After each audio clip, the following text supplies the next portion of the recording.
Jeez, oh my, that wasn't good enough. Let's try again, come on. Good morning. Who just did that? I've got something for you afterwards. I like Big Mouths. I can relate. Hey, good morning, everybody. Coatings, okay? When did coatings come up? How many years ago did we all first start seeing coatings? 3, 4, 5, some of us 7, 8 years ago, 10 years ago. Coatings can be a little more defined than they used to be. I would say about a decade ago, we started seeing companies come in that were calling their products coatings. And we all bought into it because coatings were brand new. Now industrial coatings, how long have industrial coatings been around? A long time, you know. Before we get, not that you're not all special, because we're going to have a group hug when we're done, just to show you how special you are. But I've got some special people I do want to introduce. And first off, I want to give Yancey, everybody, this guy's worked his butt off. He's an unseen hero. So give him a hand.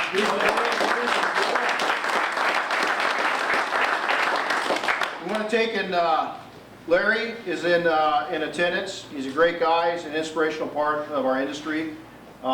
He's been in it. How long have you been detailing? 15 years. But in the last couple years, dang. I mean, he's brought it to a new level. We got McGuire's in the house.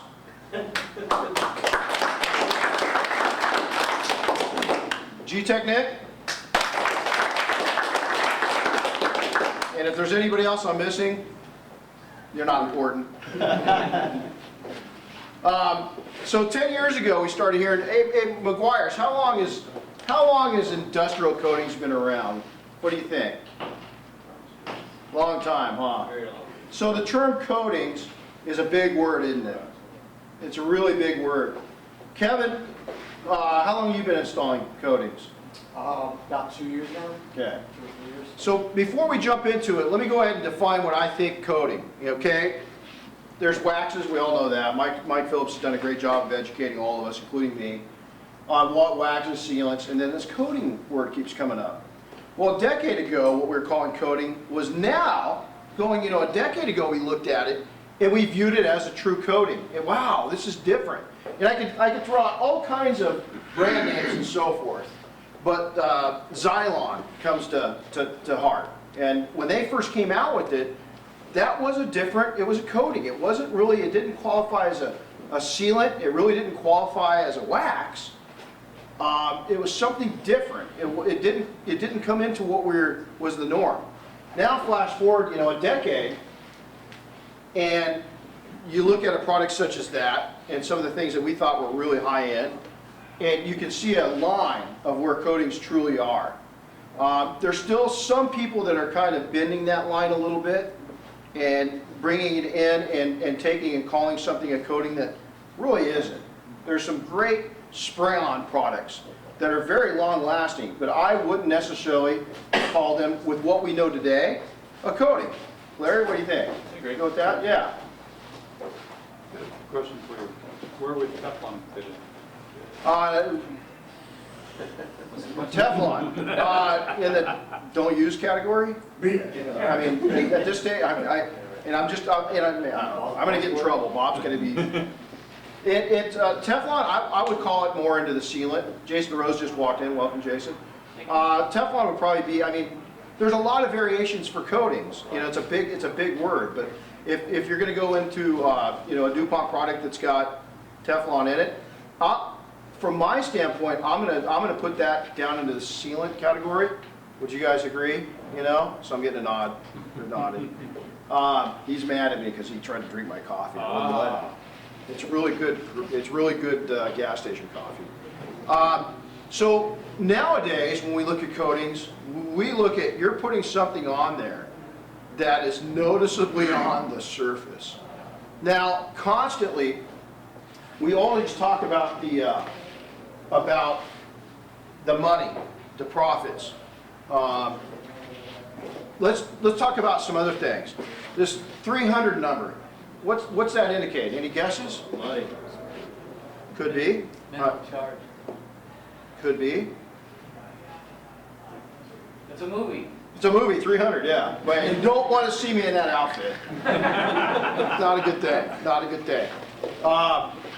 That is, in about a year and a half, almost 2 years ago, Jason came to one of our events, and coatings was a very big topic. And I had done probably about 100 full coating jobs on about 100 cars. Well, since that time, in the last 18 months, it's jumped to, I'll be at 300 sometime in April, I should hit the 300 mark on installs. Now, there's guys in this country that are way over that, no doubt. But the thing is I've done that with 22, as of today, 22 different brand names. And you can look up here and you can see a lot of these have got a lot of different coatings. And so, in G-Technic's line, I've put them all on there. On test vehicles, I've probably got 400 test vehicles, included in that number, where I've got panels done and everything else. During that time, I've learned, if you want to know everything not to do on coatings, I can tell you. We've intentionally went out and sometimes not intentional, we've just goobered it up. And I'm man enough to say it. But we've tried to goober things up. We've taken and left residue behind. We've done everything you can imagine. So we're going to walk through what I've learned in 300 coating applications of what to do, some great points, and then some things not to do that's not real smart, that I thought were brilliant, but they didn't. Coating, thin layer of or covering of something. Okay? That's Webster's Dictionary's definition of coating. Okay? So we detailers like to wordsmith things. And I love some of the creative ideas people have come up with. But Webster's keeps it right down to that really simple statement. Protection. The state of being kept from harm, loss, etc. The state of being protected. Okay? I like to take, and when I sell a coating to somebody, I'm talking about key factors of long-term protection. I ask the people, most people, how many people take their cars, percentage-wise of people, take their cars to a car wash? What do you guys think? Any numbers? 75%. Lot, big number, big number. Whatever that number is, it's a big number. And we're probably not, in the last, those 300 details, really in the last 200 installations, is I found out that we're not going to change people's minds on that. Convenience, our lifestyle, and our available time is just too important for them to stop taking their car to the car wash. Okay? So we faced that fact. When I first got into this real heavily 18 months ago, 20 months ago, is I said, okay, we're going to set a whole program around this. And we're going to take and change the way people handle their cars. Wrong. Didn't work out that way. Just didn't. Okay? People keep now, a small percentage do. And we can bring some in. So what's one of the first things that we're asked? First off, how many pro detailers that are making a living in detailing? Show of hands. Okay. How many are interested in putting these coatings onto your own car? You're here for that. Okay, we're gonna get you there. I'm a pro detailer, so I kind of both. Yeah, there's guys putting up both hands. I'm gonna get to the fact where it's all fun. Right now, I'm gonna talk from the business aspect a little bit. We decided, okay, we're going to bring in what we call maintenance or memberships, and we're going to sell more memberships, and our guys are going to do it, and it did work. Memberships we always do in really low numbers, is meaning that I don't want to have 900 members. I want to have 25. I want to have 25 people that are paying me a high dollar amount to maintain their car. So what's one of the first things, those guys that just raise their hands that are pros, what are some of the questions that were asked about coatings? Show of hands. Longevity. Longevity. How long does it last? My response is, sir, that depends on if I'm going to maintain the car for you, you're going to maintain it at home with my instructions, or you're going to take it to a car wash. Is that reasonable? Mm-hmm. What's going to affect it from that? How it's maintained. How to maintain. A big one. A big one. With our group of professionals and our sphere of influence, we're writing a whole little pamphlet right now, an e-pamphlet, of sharing our opinions on how to maintain a car that's been coated. Because we want to educate our clients and not just have it a wasted investment. We are also, with every coating I provide, we're also giving them a kit. We give them what they need. So we've taken and put a kit together, a maintenance kit. And it's really interesting. Now, people are still taking it to the car wash. But guess what about half our people are doing? They're taking it to the car wash. They're requesting that the car wash hand wash it and not run it through the tunnel. About half, 50%. That's huge. Now, I didn't expect that. I thought I could talk them into not going back to the car wash. That was wrong. They're going to go to the car wash. But what they did is they took the initiative and they said, hey, I have this little kit. They show the car wash guys use these towels. They take the car towels home, they wash them, they put it back into their kit. That's amazing for people to take that. It's amazing when people spend $800, $1,000, $1,200, $1,500. I mean, there's some astronomical numbers out there of some detailers that are charging unbelievable numbers to code. I'm not one of those guys that are getting that kind of, I mean, I would love to, but I'm not. I'm having a real easy time selling in between $800 and $1,500. But those people are really maintaining their car differently. And you know what? These people are coming in, a lot of them are long-term friends and are customers. And they're maintaining their car at another level. So we've got how to maintain it, length of how long it's going to last. What are any other common questions that are here on coatings? How about what is it? Can we really describe what it is?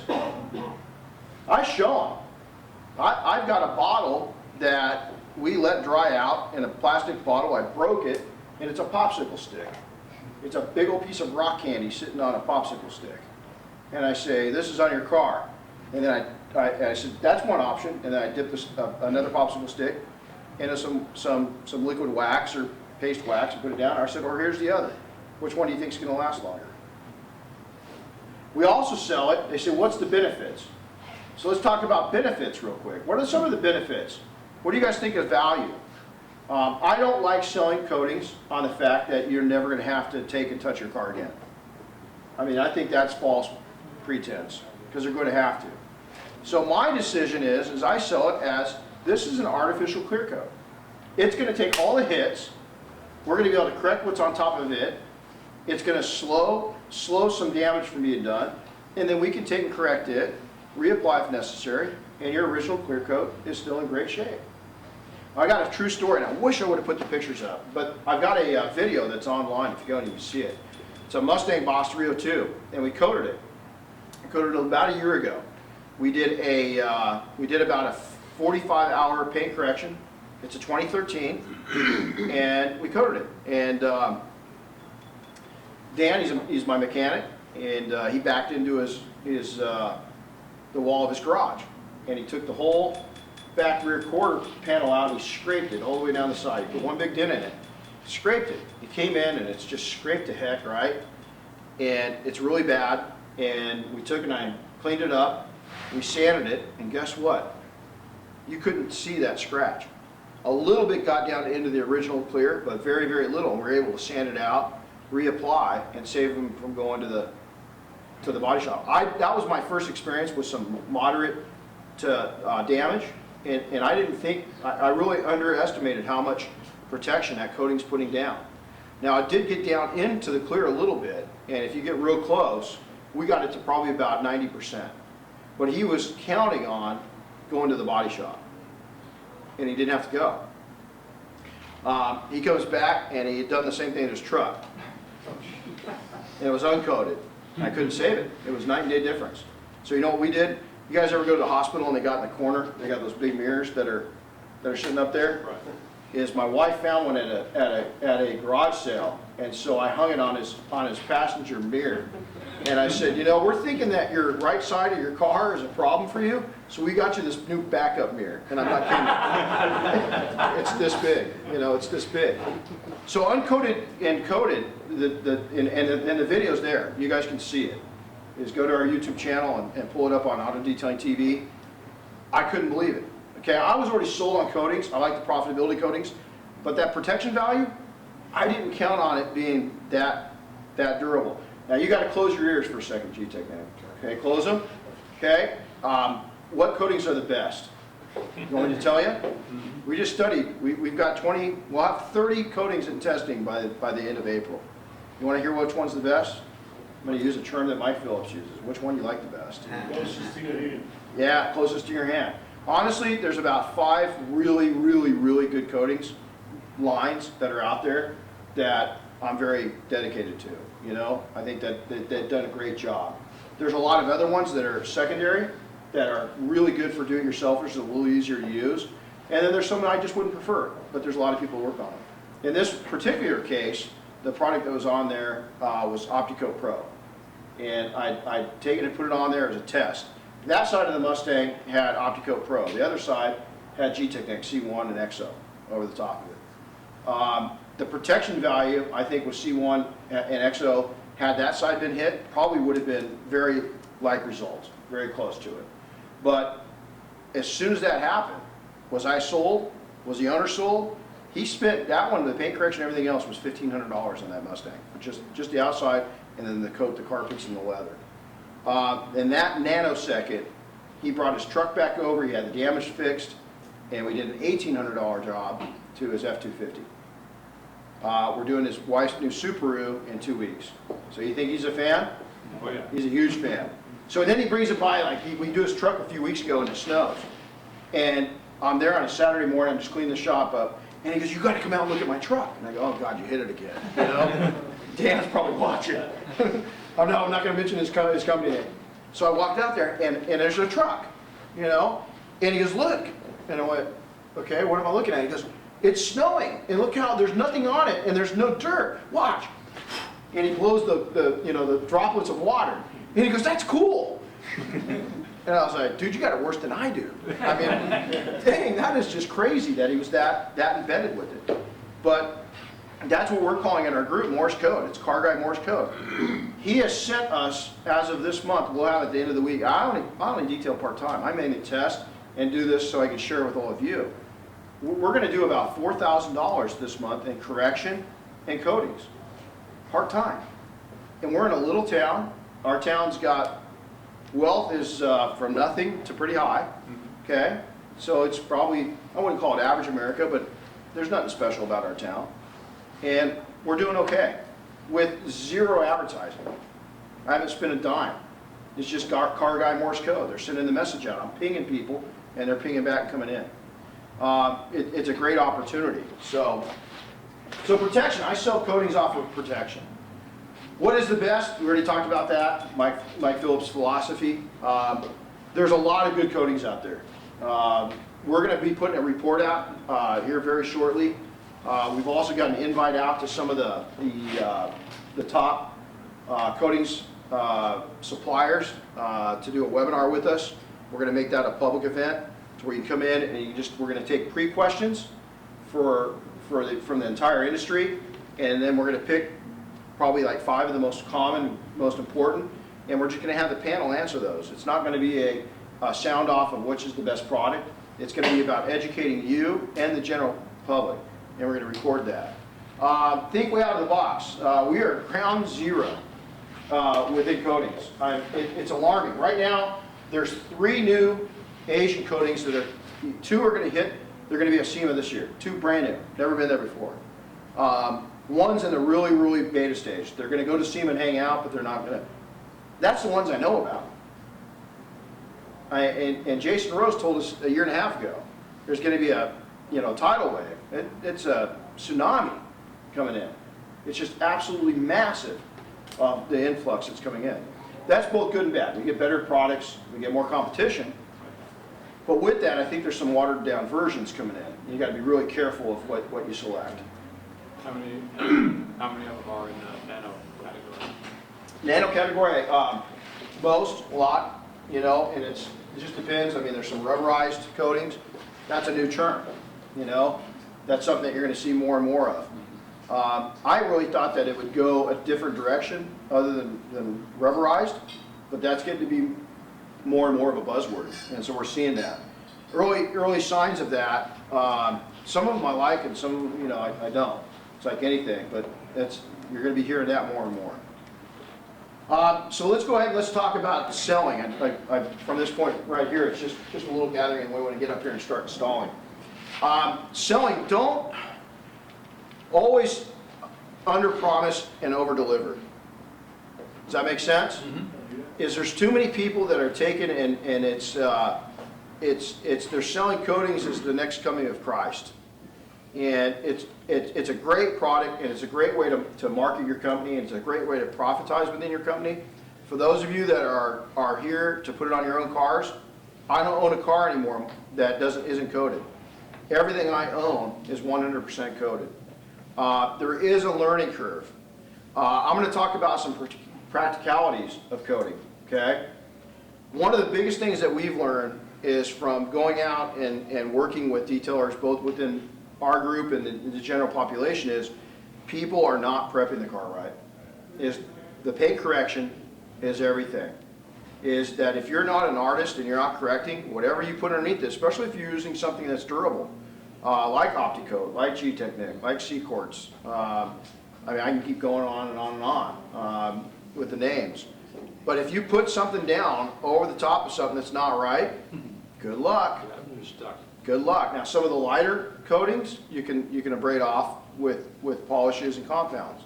Some of the heavier ones we've had to actually sand off down to get into imperfections.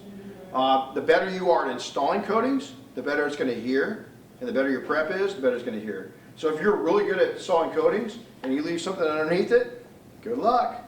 You're going to have fun. Well, you're not. You're going to lose money. Yeah. You know, if you're doing it yourself, this is not a do-it-yourself car. You need to take it, as long as you're happy with your car, that's great. But if you're not sure if you should be coating over that surface, you probably need to consult a professional and get their input. I can tell you right now, honestly, and it's not a slam against detailer, I'm going to get hate mail off this one. I think that probably 70% of people installing coatings right now are doing it wrong. It's why? Because that first 100, I thought I knew what I was doing. The second 100, I started really getting good at it. And by the time in the last 50 cars, now I've got it down. Now I've got it down. But you know what? Every car is different too. Every paint's a little different. For instance, if you overcorrect a car, name some cars with sensitive paint. Larry, what do you got? What do you think? Sensitive paint. STI, STI, great one. Great one. Porsches? Porsche, yeah. Tesla. Tesla? Tesla's huge. Yeah. What's that? Toyota's and Lexus. Toyota could, yeah, exactly. Some of the Camrys can be in the trucks. Some of the Tacomas are single stage. Some of the Camrys are single stage white. People are going, no way. Did you guys, anybody not know that? We still got a problem. Are you guys still seeing that as manufacturers? Some problems with single stage with Toyota? Yes. Have you guys seen it much? Hawaiian cars, Hawaiian Toyotas, for some reason, the white ones, a lot that go to Hawaii, are single stage. And we can't figure it out. Can't figure it out. Here's what I've learned. If you overcorrect a car and you get down into a layer of the clear coat that's spongy, that's softer, check your habits. Are you taking and going maximum cut on your compounding? Are you sanding too aggressively? What are you doing? You got to ask yourself, it's that finicky. There's been a lot of talk on the forums and so forth about Subarus, and we haven't had any problems, but I tend to be a little more gentle on my cutting. I'm either absolutely gonzo, going to sand it and go crazy, or most of the time I'm going to be gentle. This has also defined my detailing a little bit, because I've learned with coatings, you got to be a little more gentle. Because if you get down into a certain level of the clear coat, and I'm going to leave that to the mad scientist guys. You can talk to Jason and those guys at the end. All I know is that when you get down to a certain degree within the clear coat, that the effects of the clear coat and the effects that you get from a coating changes. It doesn't go on as well. It doesn't look as good, and it's harder to level out.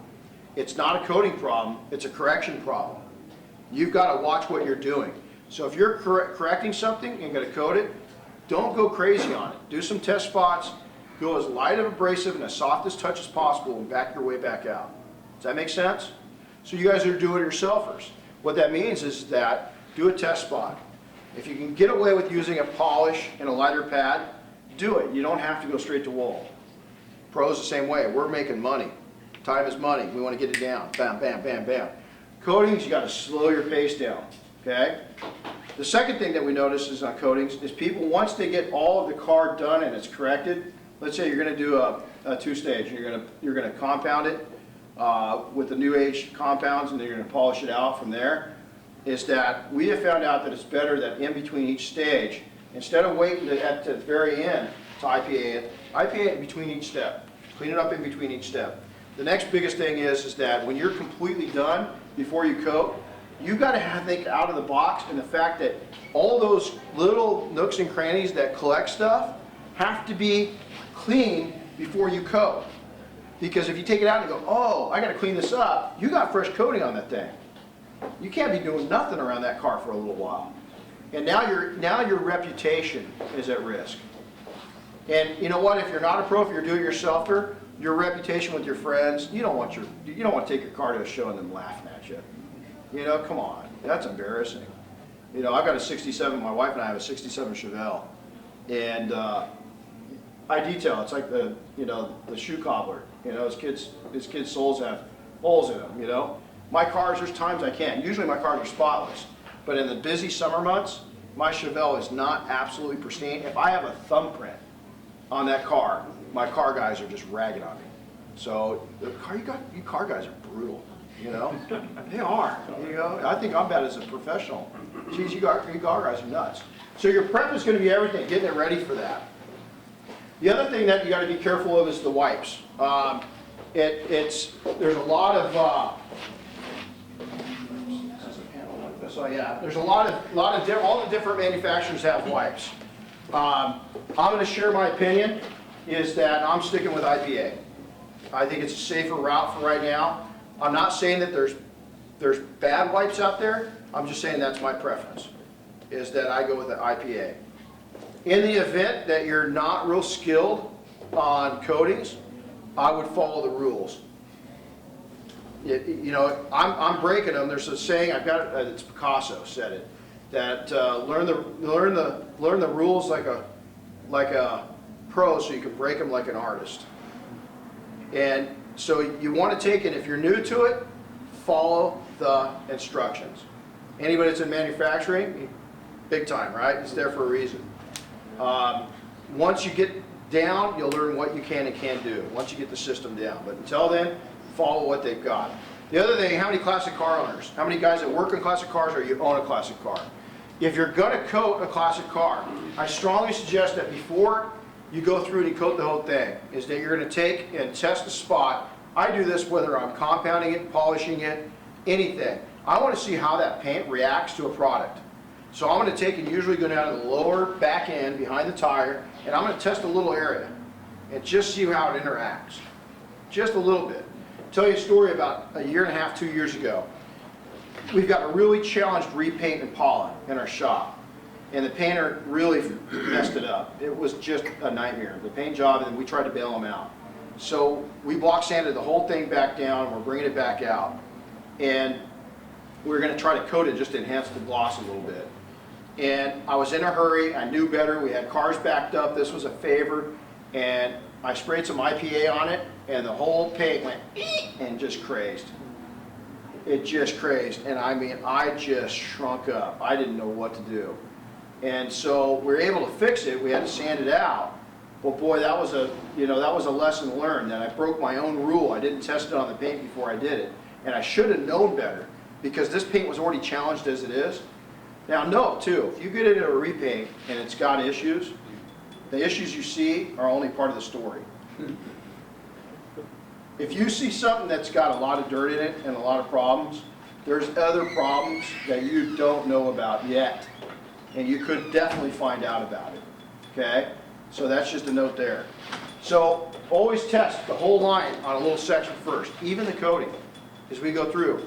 Again, I love G-Technic, no doubt. I love it. It's my go-to. Is it the only coating in my shop? Close your ears. No. You know, matter of fact, right now there's a whole bunch of coatings in our shop, whole bunches. And my favorite is dependent on the car. It's got a lot to do with the color and how it's going to interact with the paint. Because it's just, Mike will tell you right now, not every product's going to react the same way with every single paint. And so I'll go through sometimes during that testing process, and I'll find out, you know what I thought was going to be the go-to didn't look like I was hoping it to look. And so I'll play around a little bit, and I'll change it up a little bit. So who has installed the coating in here? Is okay? Put your hand down. Who has not? Okay. So what I'm going to do is, we've got some real pros in here. We're going to take and have Kevin, if you wouldn't mind, would you come on up? We're just going to have Kevin walk. He's got a really, I'll get you some towels.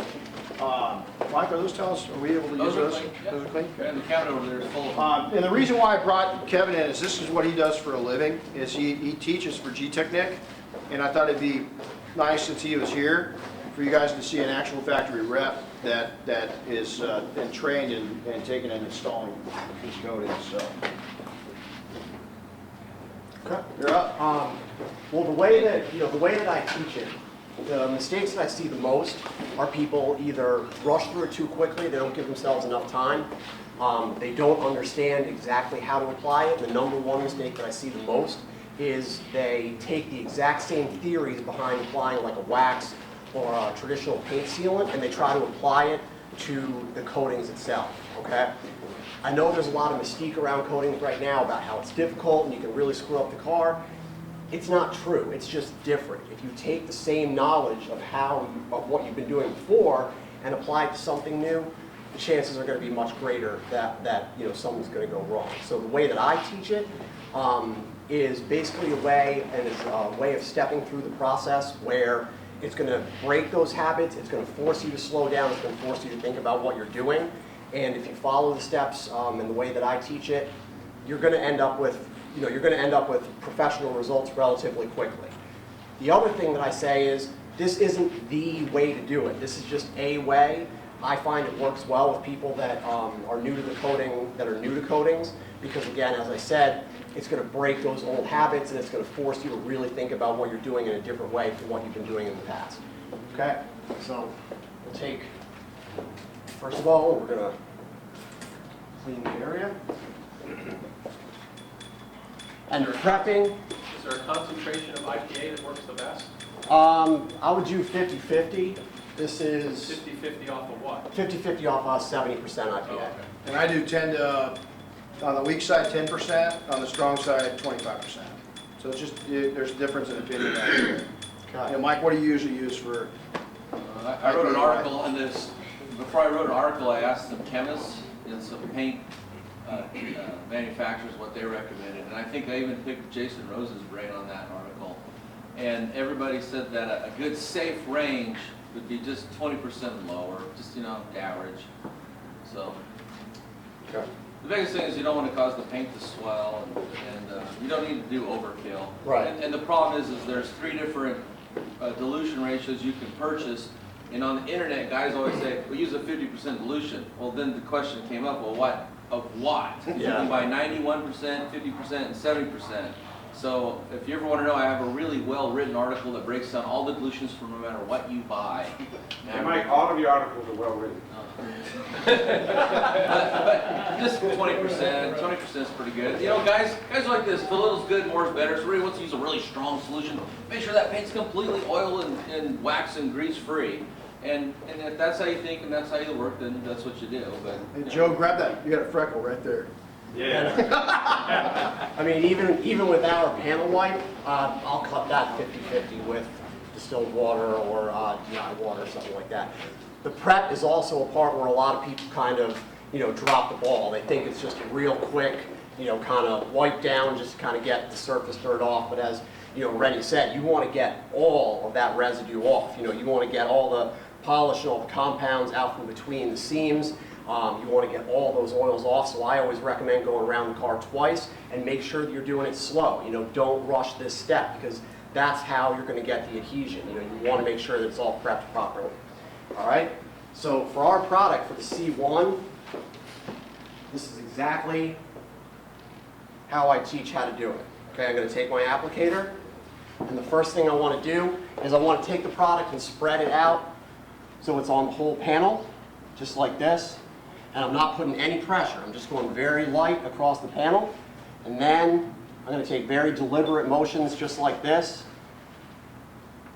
and make sure that it's spread out nice and evenly. And then I'm covering every single square inch of the surface that I'm working on.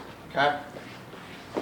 From there, what I want to do, I want to have 3 towels set up. Okay? My first towel, I'm going to copy that same motion and just kind of, again, go over, make sure I've got a nice level surface, and make sure that I've got every inch of the area that I'm working on covered. I'm not starting to take it off yet. This is just to spread it out.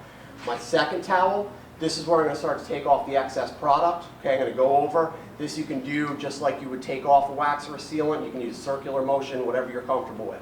My third towel, this is what I call my insurance towel, okay? We're working on a flat surface, it's straight up. When you're working on the hood, when you're working on the trunk, you're going to be able to see if you've left some excess product on the panel. It's these lower panels, where you can't see it from every angle, you can't see it in every sort of light there is. That's what the insurance towel is for. You want to go over it again with a clean surface and make sure you're picking every single excess piece up. So I'm taking my first towel again, and I'm just spreading the product out. Okay, again, I'm not putting any pressure. All I'm doing is wiping the product into the panel. So you can still see that it's on. My second towel, I'm starting to remove it.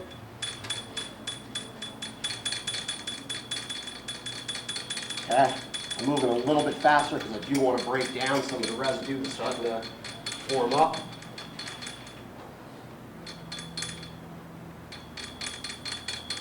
Sounds like a voodoo ritual up there. Well, it's funny, we were doing it yesterday, and I was watching Larry's face, and his OCD was kicking in, and he kept on looking down at the chains, and he was like, you could see him wanting to just cut that chain off. Okay, so I've gone over it. Now I'm going to take my third towel for my insurance. And again, I've got a clean surface. I'm just going to go over it just like that. Okay? Fix the damn chain. Thank you.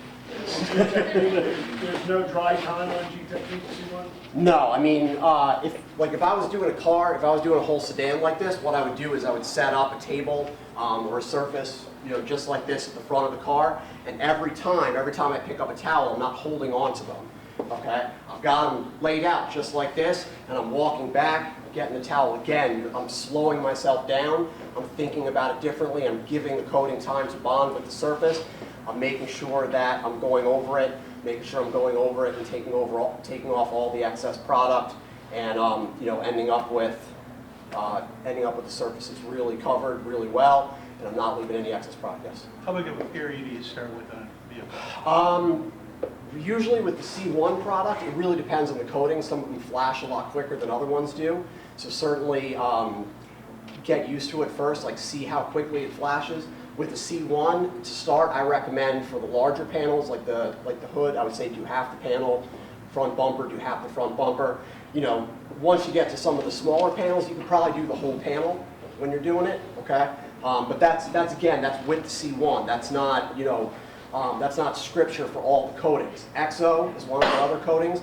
It flashes a lot faster, okay? I'm not going to use the same method for EXO that I'm going to use for C1.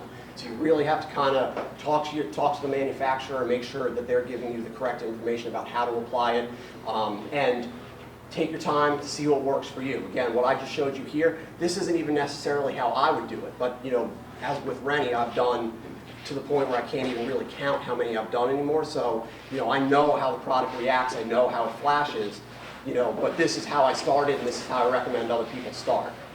Does that make sense? Yes. Do you have an experience with using like a neoprene applicator for applying that? Not with the neoprene. I mean, instead of using these applicators, what I like to use is the microfiber applicator.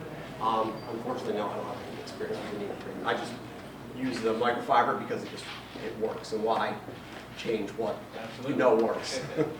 And What was the difference between that other coating you mentioned? the EXO. Yeah, is that on top of that one, or is it separate?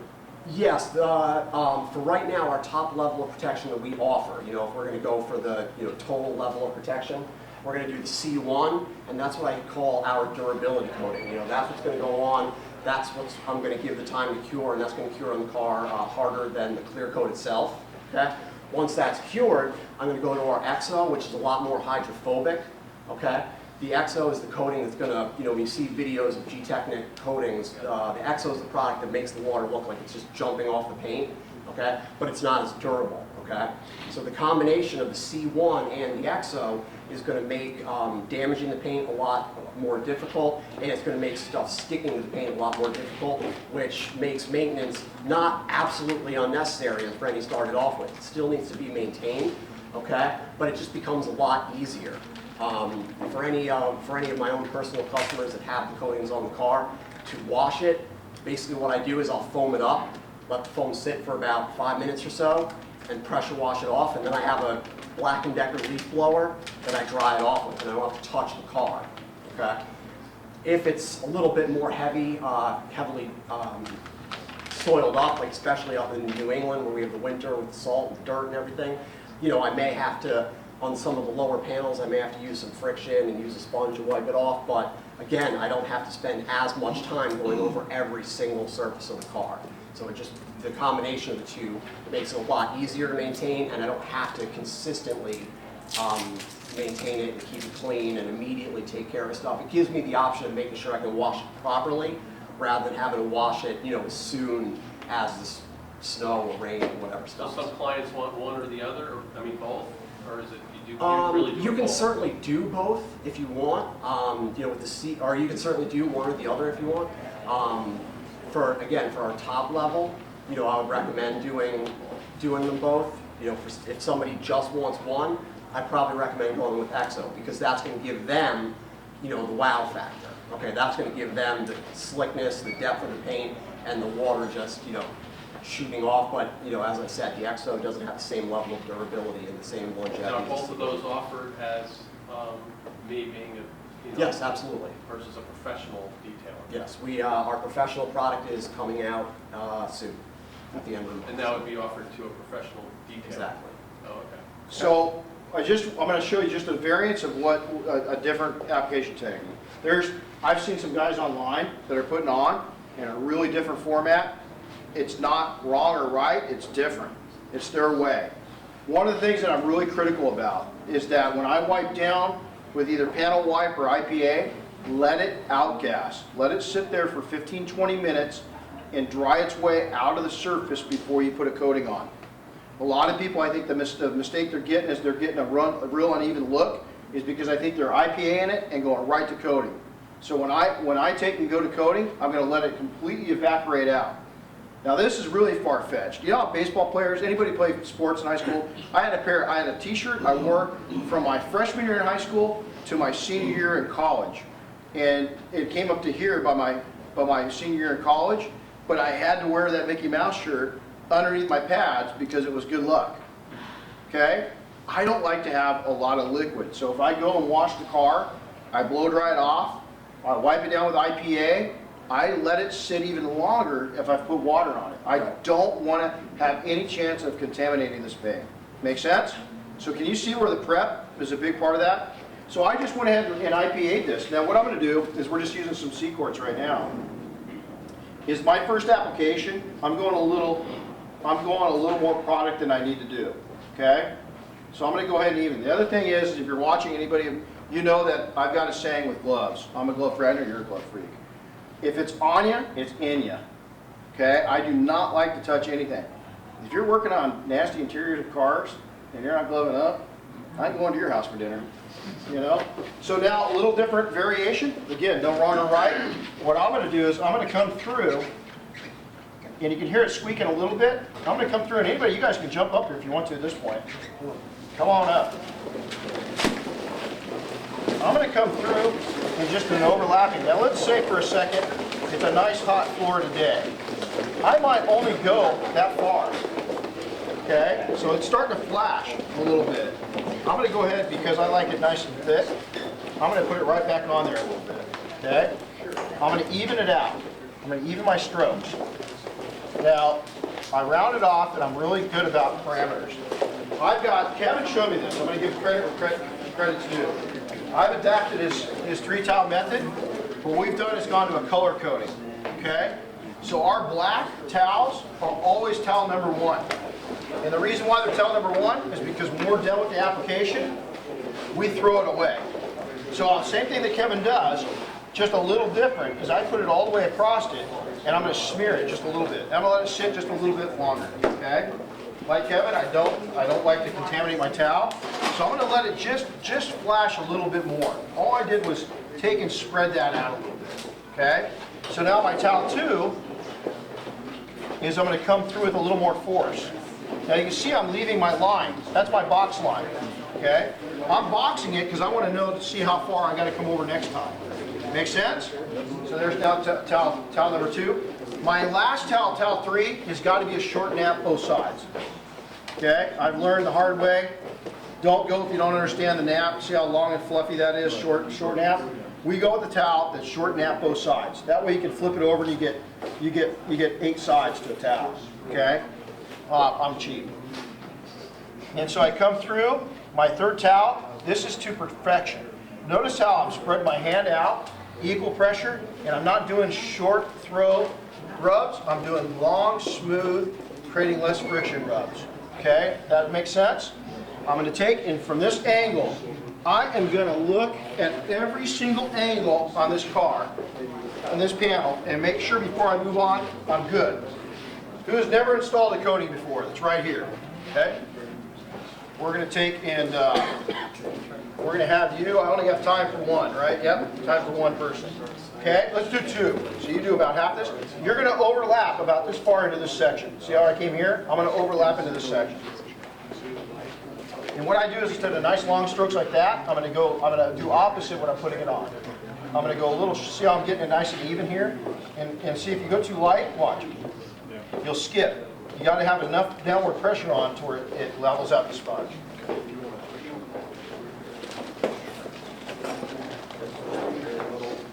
Okay, and gentlemen in the yellow hat, life is good. Come on over, you can do this other section. We've got, what you want to do is put a little more on. And so now what I do, is I go, now the pad's nice and saturated, I go 1, 2, 3. That's it. So it's broken in. It's broken in. It's damp. It's damp. Damp with chemical. That's it. So once it's on there, and again, I don't prefer to put circle mat motions for me on a car. It's not my thing. I like the straight line. It's just me. I just can't. I can't do circles. So it's my class, and you got to do it my way. Anybody else want to throw some on? We're gonna wrap it up, right? Wrapping up. Yeah, look at the camera and say, hey, thanks for joining us. Thanks, everybody.